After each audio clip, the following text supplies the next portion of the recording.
2 number का पूछ दिया जाता है। ठीक है, तो इन छोटे छोटे जो शब्द हैं आनुवांशिकी से संबंधित तकनीकी शब्द, इसके बारे में थोड़ा थोड़ा अध्ययन करते हैं। ठीक है, जैसे कि पहला है हाइब्रिडाइजेशन। पहला क्या है? हाइब्रिडाइजेशन। तो अभी जस्ट मैं आप लोग को बताया था हाइब्रिडाइजेशन। जैसे एक सिंपल उदाहरण देता हूँ हाइब्रिडाइजेशन का। मान लो कहना चाहिए ये बड़ा टी है और ये कहना चाहिए ये छोटा टी है। ठीक है, ये दोनों क्या है? बड़ा टी, और ये दोनों क्या है? छोटा टी। अब इसमें से कहना चाहिए हम लोग एक बड़ा टी ले लेते हैं और इसमें से क्या ले लेते हैं? एक छोटा टी ले लेते हैं। तो ये पेरेंट्स है। क्या है ये? पेरेंट्स। मतलब plant A, plant B, plant A, plant B. अब इसमें से कहना चाहिए कारकों की जो जोड़ी है पृथक होकर इसमें आ गया, और इसमें का कारक का जो जोड़ी है एक पृथक होकर इसमें आ गया अगली पीढ़ी में। इसको हम लोग P1 कह सकते हैं, और इसको कहना चाहिए F1 कह सकते हैं, मतलब पहली पीढ़ी। तो मेंडल ने क्या कहा था? कारक हमेशा जोड़ी में पाए जाते हैं, कारक हमेशा जोड़ी में पाए जाते हैं, लेकिन एक पीढ़ी से दूसरे पीढ़ी में जाते हैं उस समय कारकों की जोड़ी क्या हो जाती है? पृथक हो जाती है। तो देखिए यहाँ से एक पृथक होकर आ गया, यहाँ से एक कहना चाहिए पृथक होकर आ गया। तो ये दोनों क्रिया कौन सी कहलाती है? हाइब्रिडाइजेशन। और दोनों के हाइब्रिडाइजेशन के बाद एक नई प्रजाति मिलती है, तो इस नई प्रजाति को क्या कहते हैं हम लोग? हाइब्रिड कहेंगे। क्या कहेंगे इसको? हाइब्रिड। तो कुछ तकनीकी शब्द है छोटे छोटे। ठीक है, पहला क्या है? हाइब्रिडाइजेशन, और दूसरा क्या है? हाइब्रिड। ठीक है, तो हाइब्रिडाइजेशन एकदम क्लियर हो गया। ठीक है, और हाइब्रिडाइजेशन के बाद जो अगला पीढ़ी मिलती है इसको हम लोग क्या बोलेंगे? हाइब्रिड। ये इसको कवर कर रहा है, हाइब्रिड को। क्लियर? आगे यूनिट कैरेक्टर। आगे है यूनिट कैरेक्टर। इसको हिंदी में बोलते हैं हम लोग इकाई लक्षण। क्या कहते हैं इसको? इकाई लक्षण। तो इकाई लक्षण किसको कहेंगे? इसको थोड़ा सा ध्यान से सुनेंगे, क्योंकि ये दोनों शब्द ऐसा है, एलिल और एलिलोमॉर्फ। और यूनिट कैरेक्टर पढ़ते हैं उस समय याद रहता है, फिर दिमाग से क्या हो जाता है? वो बाहर हो जाता है। तो यूनिट कैरेक्टर मतलब इकाई लक्षण। इकाई लक्षण उसको कहा गया है मेंडल के अनुसार। मान लो कहना चाहिए कोई भी जीव है, या फिर कहना चाहिए हमारे शरीर में मान लो कोई लक्षण है, यदि वह 2 या 2 से अधिक रूपों में पाई जाती है। किसी जीव में पाए जाने वाली वे लक्षण, किसी जीव में पाए जाने वाली वे लक्षण जो एक या एक से अधिक रूपों में पाए जाते हैं, उस लक्षण को क्या कहा जाता है? इकाई लक्षण। मेंडल के अनुसार मटर में जो 7 कैरेक्टर पाए जाते हैं, जो क्या होते हैं? विपर्यायी लक्षण होते हैं। ये विपर्यायी लक्षण एक प्रकार से क्या है? यूनिट कैरेक्टर है। इकाई कैरेक्टर मतलब मटर में 7 विपर्यायी लक्षण होते हैं। जस्ट अभी आप लोगों को कुछ समय पहले मैं बताया था। तो 7 विपर्यायी लक्षण क्या है? एक प्रकार से इकाई लक्षण है, यूनिट कैरेक्टर है। किसी जीव में पाए जाने वाले विपर्यायी लक्षण या फिर ऐसे लक्षण जो कई रूपों में पाई जाती है, इन सब लक्षणों को क्या कहा जाता है? यूनिट कैरेक्टर या इकाई लक्षण। क्लियर? आगे एलील या एलिलोमॉर्फ। एलील या एलिलोमॉर्फ, इसका मतलब यह होता है जो विपर्यायी लक्षण होता है। तो विपर्यायी का जो लक्षण होता है वो कई रूपों में पाई जाती है। तो इन रूपों को कंट्रोल करने वाला एक ही कारक के 2 रूप होते हैं। मतलब इकाई लक्षणों को कंट्रोल करने वाला कारक, इकाई लक्षणों को कंट्रोल करने वाले कारक भी 2 रूपों में पाए जाते हैं। तो ये एक ही कारक का 2 रूप, एक ही कारक का 2 रूप एक दूसरे का क्या कहलाएगा? एलील या एलिलोमॉर्फ। मतलब यूनिट कैरेक्टर को कंट्रोल करने वाले कारक भी कहना चाहिए 2 रूपों में पाई जाती है। तो एक ही कारक का 2 रूप, एक ही कारक का दोनों रूप एक दूसरे का क्या कहलाती है? या तो एलील कह सकते हैं या फिर एलिलोमॉर्फ कह सकते हैं। क्लियर? आगे लोकस। लोकस मतलब होता है गुणसूत्र में पाए जाने वाली एक विशिष्ट स्थान है। गुणसूत्र में पाए जाने वाली क्या है? एक विशिष्ट स्थान है। और उस स्थान में क्या पाई जाती है? या तो एलील पाए जाते हैं या फिर जीन पाए जाते हैं। दूसरे शब्दों में बोल सकते हैं, आधुनिक शब्द में, गुणसूत्र का वह भाग जहां पर जीन पाए जाते हैं क्या कहलाती है? लोकस। क्लियर? आगे होमोजाइगस, हेट्रोजाइगस। होमोजाइगस, हेट्रोजाइगस, इसका मतलब यह होता है, जब जी अभी आप लोग को जस्ट बताया था, मेंडल ने कहना चाहिए कारक बताए थे। मेंडल ने क्या बताया था? कारक। तो ये बताए थे मेंडल ने, कारक हमेशा जोड़ी में पाए जाते हैं। कारक हमेशा जोड़ी में पाए जाते हैं। केवल कहना चाहिए एक पीढ़ी से दूसरे पीढ़ी में जाते हैं, उस समय एक दूसरे से क्या होती है? ये अलग होती है। ठीक है? तो जब ये हमेशा जोड़ी में पाए जाते हैं, तब मान लो इस प्रकार से स्थिति में रहेगा। मान लो जब जोड़ी में पाए जाते हैं तो इस प्रकार से स्थिति में पाए जाते हैं, तब इसको कहना चाहिए हम लोग होमोजाइगस कहेंगे। क्या कहेंगे इसको? होमोजाइगस। मतलब दोनों कारक एक समान है। दोनों कारक एक समान है, चाहे वो दोनों बड़ा टी हो चाहे दोनों छोटा टी हो, मतलब एक जैसा है, तब इसको हम लोग क्या बोलेंगे? होमोजाइगस। यदि मान लो कहने चाहिए इनका स्थिति इस प्रकार है, बड़ा टी और छोटा टी, तब इसको हम लोग क्या बोलेंगे? हेट्रोजाइगस। ठीक है जी? इसको कई बार कहना चाहिए, 2 नंबर में पूछा जाता है, होमोजाइगस और हेट्रोजाइगस में अंतर। होमोजाइगस और हेट्रोजाइगस में अंतर। ठीक है? आगे है उसके बाद जीनोटाइप और फिनोटाइप। जीनोटाइप और फिनोटाइप, इसको भी कई बार 12वीं में ही कहना चाहिए, 2 नंबर में इसको पूछा गया है कि जीनोटाइप क्या है और फिनोटाइप क्या है। ये जीनोटाइप और फिनोटाइप का कहना चाहिए आपके पुस्तक में एक टेबल दिया गया है, उसमें 4 या 5 अंतर दिया गया है, तो उसमें 2 अंतर को मैं विशिष्ट बता देता हूँ। ठीक है? इसको हम लोग जब मेंडल का कहना चाहिए मोनोहाइब्रिड पढ़ेंगे। क्या पढ़ेंगे? मोनोहाइब्रिड। तो यहाँ पर और थोड़ा सा और क्लियर हो जाएगा, लेकिन बता रहा हूँ जीनोटाइप क्या है। जीनोटाइप मतलब जीन का संगठन है। जीनोटाइप मतलब क्या है? जीन का संगठन। और फिनोटाइप क्या है? एक प्रकार से बाह्य लक्षण है। जीनोटाइप एक प्रकार से क्या है? बाह्य लक्षण। मान लो कहना चाहिए कोई भी पौधे हैं, उसको हम लोग बाहरी तौर पर जो लक्षण देखते हैं कि वो लंबाई में अधिक है, कि बौने है, कि फ्लावर उसका कौन सा कलर का है, ये सब बाह्य लक्षण है, इसको हम लोग फिनोटाइप बोलते हैं। और जीनोटाइप मतलब उस पौधे में आंतरिक में जीन की संरचना कैसे होती है, मतलब आंतरिक जीन की संरचना कैसे होती है, ये क्या कहलाती है? उसका जीनोटाइप। इसको भी कई बार पूछा गया है, जीनोटाइप और फिनोटाइप में अंतर को। ठीक है? ये वातावरण के अनुसार ये बदलती रहती है फिनोटाइप, और ये वातावरण के अनुसार नहीं बदलती है। इसका जीन एक जैसा है वैसा ही रहेगा, और ये क्या होती रहती है? परिवर्तनशील रहती है। एक छोटा सा अंतर दिया गया है, उसको देख लेंगे।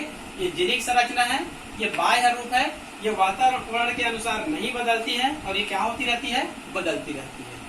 इतना क्लियर? तो ये क्या हो गया? मेंडल के कहना चाहिए अनुवांशिकी से संबंधित कुछ छोटे छोटे तकनीकी शब्द, लेकिन अभी और कहना चाहिए कुछ छोटे छोटे शब्द और बचे हुए हैं। ठीक है? उसमें से देखते हैं, मेंडल का कहना चाहिए मोनोहाइब्रिड क्रॉस। मोनोहाइब्रिड क्रॉस, और उसके बाद डाई हाइब्रिड क्रॉस। तो पहले देखते हैं हम लोग एक संक्रिय क्रॉस। क्या देखते हैं? एक संक्रिय क्रॉस। उसको आप लोग अच्छे से ध्यान से पुस्तक को देखिए, या फिर मैं जो बना रहा हूं उसको आप लोग ध्यान से थोड़ा देखेंगे, उसमें एकदम 100% क्लियर है।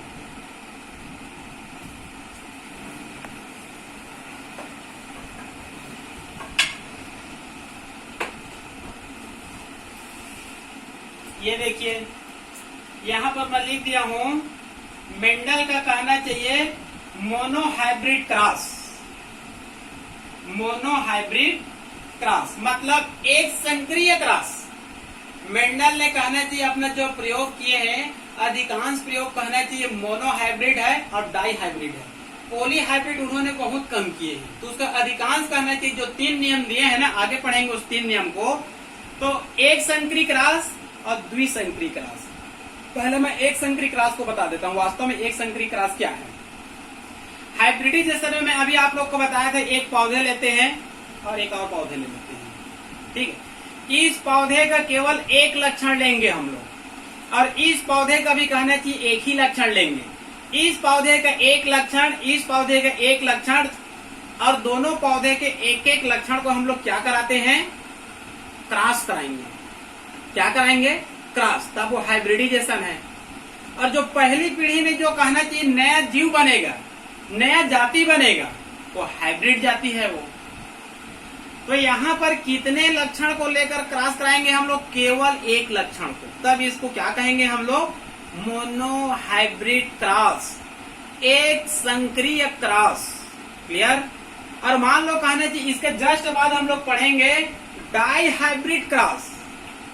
डाई हाइब्रिड क्रॉस, तो डाई हाइब्रिड क्रॉस का अर्थ होता है, मान लो ये दोनों पौधा है, इसका 2 लक्षण लेंगे और इसका 2 लक्षण लेंगे।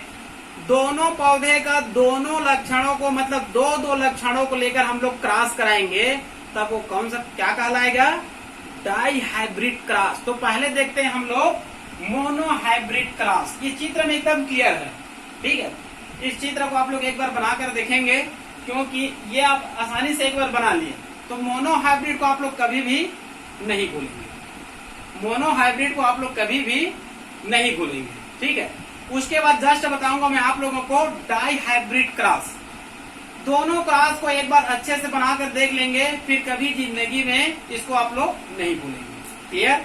तो मैं बता रहा हूं, जैसे देखिए P1 क्या है, ये P1 मतलब पेरेंट्स, माता पिता, ठीक है।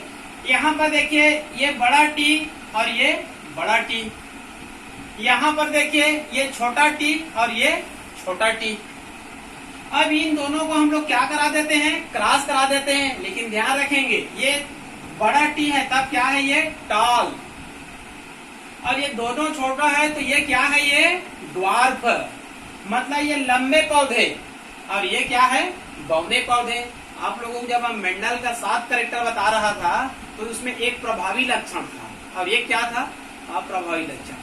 प्रभावी लक्षण अप्रभावी लक्षण को क्या कर देता है, दबा देता है। लेकिन अप्रभावी लक्षण पूरी तरह से समाप्त नहीं होता है, तो अगली पीढ़ी में क्या होती है, उत्पन्न होती है। अगली पीढ़ी में उत्पन्न नहीं होगा, तो अगली पीढ़ी में क्या हो सकता है, उत्पन्न हो सकता है, लेकिन पूरी तरह से समाप्त नहीं होती है। क्लियर। तो देखिए 2 पौधे लिए हैं, दोनों पौधे का हम लोग एक एक कैरेक्टर ले रहे हैं, ज्यादा कैरेक्टर यहाँ पर नहीं लेंगे, क्योंकि ये मोनोहाइब्रिड क्रॉस है। क्या है ये, मोनोहाइब्रिड क्रॉस, मतलब एक लक्षण को लेकर। तो कौन सा लक्षण लिया है यहाँ पर हम लोग, ये कौन सा लक्षण है, ये टाल और ड्वार्फ। टाल और ड्वार्फ, ये कौन सा लक्षण है जी, ये कौन सा लक्षण है, लंबाई को व्यक्त करता है। पौधे का कौन सा लक्षण, एक कैरेक्टर लिए हम लोग, लंबाई को लिए हैं, एक कैरेक्टर। देखिए ये अधिक लंबा है और ये क्या है, बौना है, ठीक है। ये माता पिता समझ जाइए, पेरेंट्स है। इसमें से एक टी ले लिए, गेमेट है ये, क्या है ये, गेमेट है। इसमें से एक टी ले लिए, इसमें से हम लोग बड़ा टी लेते हैं, और इसमें से क्या लेते हैं, छोटा टी लेते हैं। अब इसमें से बड़ा टी को यहाँ पर लिख दिए, और इसमें से छोटा टी को यहाँ पर लिख दिए। तो मेंडल के अनुसार ये प्रभावी है, और ये क्या है, अप्रभावी है। तो बड़ा टी और छोटा टी ये पहली पीढ़ी है। तो पहली पीढ़ी में हमको क्या मिलता है, हाइब्रिड टॉल, मतलब संकर लंबे, ये प्रभावी है। इसको गुण को क्या कर दिया, ये दबा दिया है, ठीक है जी। तो ये क्या है, ये इसको देख सकते हैं, देखिए ये प्रभावी है और ये अप्रभावी है। तो बड़ा टी छोटे टी को गुण को क्या कर देता है, दबा देता है। तो अगली पीढ़ी इसका मिलेगा कि इसका मिलेगा, स्वाभाविक बात है, प्रभावी का मिलेगा। तो ये पहली पीढ़ी में हमको कौन से पौधे प्राप्त हुआ? हाइब्रिड टॉल, संकर लंबे। क्लियर? ये हमारे द्वारा किया गया प्रयोग है, हमारे द्वारा किया गया प्रयोग है। अब जो पहली पीढ़ी में मिला हुआ है, जो हाइब्रिड टॉल मिला हुआ है पहली पीढ़ी में, ये आगे चलकर स्वयं पोलिनेशन करेगा, आगे चलकर स्वयं पोलिनेशन करेगा। तो स्वयं पोलिनेशन करेगा तो देखिए दूसरी पीढ़ी में क्या मिलेगा। दूसरी पीढ़ी में जब ये स्वयं पोलिनेशन करती है ना, तो 3 रेशियो मिलेगा। देखिए तो ध्यान से, ये दोनों टी क्या है? बड़ा। ये दोनों टी क्या है? छोटा। और ये क्या है? बड़ा और छोटा। ये दोनों बड़ा टी और ये दोनों छोटा टी, और ये बड़ा टी और छोटा टी। तो इसको हम लोग क्या बोलेंगे? बड़ा टी को ताल, इसको क्या बोलेंगे? द्वार्फ, और इसको क्या बोलेंगे? हाइब्रिड टाल। मतलब लंबे, संकर लंबे और बौने। ठीक है, तो यहां पर याद रखेंगे जीनोटाइप और फिनोटाइप, जीनोटाइप और फिनोटाइप। देखिए जीनोटाइप मतलब होता है जीन की संरचना, जीनोटाइप मतलब होता है जीन की संरचना। तो देखिए जीन की संरचना तीनों का अलग अलग है, जीन की संरचना तीनों का क्या है? अलग अलग है। देखिए इसको ध्यान से, जैसे कि मान लो ये दोनों बड़ा टी दिख रहा है, ये दोनों छोटा टी दिख रहा है, और ये बड़ा और छोटा दिख रहा है। तो 3 प्रकार का दिख रहा है ना, तब यहाँ पर इसको हम लोग बोलेंगे जीनोटाइप। और जीनोटाइप अनुपात क्या बनेगा? 25, 50, 25, 25, 50, 25। मतलब इसको बोलेंगे दूसरे शब्द में 1, 2, 1, मतलब 1, 2, 1, या 25, 50, 25। ये जीनोटाइप अनुपात है। मेंडल के अनुसार दूसरी पीढ़ी में जीनोटाइप अनुपात क्या होता है? 1, 2, 1, 25, 50, 25। लेकिन फिनोटाइप अनुपात क्या बनेगा? फिनोटाइप अनुपात बनेगा 75 और 25 का, 75 और 25 का। फिनोटाइप इस कारण बोल रहे हैं क्योंकि लंबे पौधे हैं, ये भी लंबे, हालांकि संकर लंबे है, लेकिन दोनों कुल मिलाकर क्या है? लंबे है। दोनों कुल मिलाकर क्या है? लंबे है। तो ये भी लंबे, ये भी लंबे, मतलब ये भी टाल, ये भी हाइब्रिड टाल। तो दूर से उस पौधे को हम लोग देखेंगे तो क्या दिखाई देगा? वो लंबी ही दिखाई देगा। तो इन दोनों को मिलाकर 25 और 50 को मिलाकर क्या बना देते हैं? 75। तो फिनोटाइप अनुपात क्या बनेगा? 75 और 25। इसको दूसरे शब्द में कह सकते हैं 3:1, 3:1। इसको बोलेंगे 25, 50, 25, 1, 2, 1, और इसको बोलेंगे 75, 25, मतलब 3, 1। ये कहना चाहिए दूसरा पीढ़ी है। क्या है ये? दूसरा पीढ़ी। अब मान लो कहना चाहिए स्वयं पोलिनेशन करती है, तो तीसरी पीढ़ी में क्या मिलेगा? तो तीसरी पीढ़ी में कहना चाहिए जो दूसरी पीढ़ी में लंबा मिले हैं, ये आगे चलकर कहना चाहिए तीसरी पीढ़ी में क्या? आगे आने वाले सभी पीढ़ियों में उसको पौधा कैसे रहेगा? शुद्ध लंबे। क्या रहेंगे? शुद्ध लंबे। इसका मतलब होता है, आप प्रकृति में देखेंगे, प्रकृति में देखेंगे कोई भी पौधा कहना चाहिए जो लंबे होती है, उसके बीच से जो नए पौधे बनती है वो क्या होती है? लंबी ही होती है।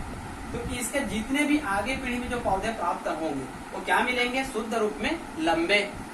ये मान लो कहना चाहिए ड्वार्फ पौधे हैं, तो इसका अगली पीढ़ी में जितने भी पौधे प्राप्त होंगे वो क्या रहेंगे? शुद्ध बौने। इसी कारण प्रकृति में देखते हैं कोई पौधा जैसे बौना है तो उसका अगला पीढ़ी क्या होता है? बौना ही होता है। मान लो कोई पौधा इतना हाइट का है, वो कहना चाहिए 50-100 फीट का नहीं होता है।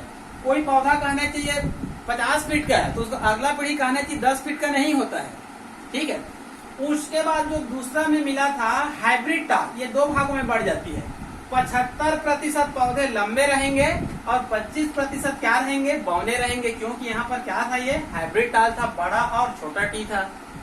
तो आगे चलकर अगली पीढ़ियों में 75% पौधे लंबे रहेंगे और 25% पौधे क्या रहेंगे? बौने रहेंगे।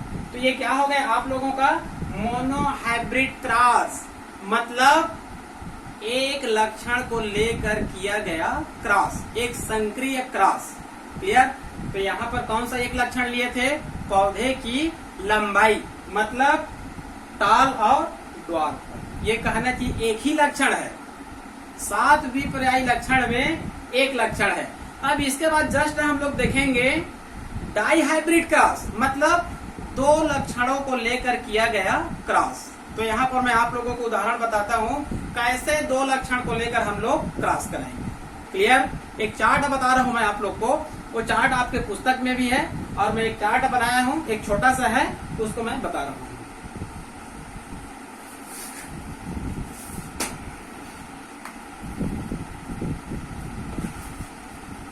ये देखिए मेंडल का कहना चाहिए डाई हाइब्रिड क्रॉस। मेंडल का क्या है? ये डाई हाइब्रिड क्रॉस, मतलब द्विसंकरी क्रॉस। मतलब हम लोग इसमें 2 कैरेक्टर को लेकर क्रॉस कराएंगे। पहली में हम लोग कितने लक्षण लिए थे? 1। डाई हाइब्रिड में कितने लेंगे? 2। क्लियर? देखिए दोनों टी क्या है? बड़ा है। दोनों टी क्या? दोनों आर क्या है? बड़ा है। ये पेरेंट्स है, माता पिता। ये दोनों टी क्या है? छोटा है। ये दोनों आर क्या है? छोटा है। तो ये क्या है? प्रभावी। ये क्या है? प्रभावी। और ये क्या है? अप्रभावी। तो इसको कहेंगे टाल प्लांट राउंड सीड। टाल प्लांट राउंड सीड मतलब लंबी पौधे गोलाकार बीज। इसको देखते हैं, दोनों छोटा है, टी भी दोनों छोटा है, आर भी दोनों क्या है? छोटा है। तो इसको जस्ट इसके एंटी कर देते हैं। पहला एंटी क्या है? ये टाल प्लांट, तो ये क्या है? Dwarf plant. ये राउंड सीड, तो ये क्या है? झुर्रीदार सीड, रिंग क्लेट सीड। तो 2 कैरेक्टर है कि नहीं है? इसमें 2 कैरेक्टर दिख रहे हैं ना। देखिए पहला कैरेक्टर क्या है? लंबी, और दूसरा क्या है? सीड क्या है? राउंड। तो 2 कैरेक्टर, इसमें भी 2 कैरेक्टर। अब 2 कैरेक्टर को लेकर हम लोग क्रॉस कराते हैं। पहले में हम लोग 1 लक्षण को लिए थे। देखिए इसमें से हम लोग बड़ा टी ले लिए और इसमें से छोटा, इसमें से कहना चाहिए बड़ा टी लेते हैं और इसमें से छोटा टी, इसमें से बड़ा टी और इसमें से छोटा टी, इसमें से बड़ा आर और इसमें से छोटा आर। समझ में आ रहा है ना? बड़ा टी छोटा टी, बड़ा आर छोटा आर। तो ये क्या हो जाएगा? ये प्रभावी गुण था, ये अप्रभावी गुण था। तो इस गुण को क्या कर दिया? ये दबा दिया। तो ये हो जाएगा हाइब्रिड टाल प्लांट एंड राउंड सीड। ये इसके गुण को क्या कर दिया? दबा दिया। तो ये हो गया आप लोगों का डाई हाइब्रिड क्रॉस, मतलब द्विसंक्रिय क्रॉस। इतना क्लियर?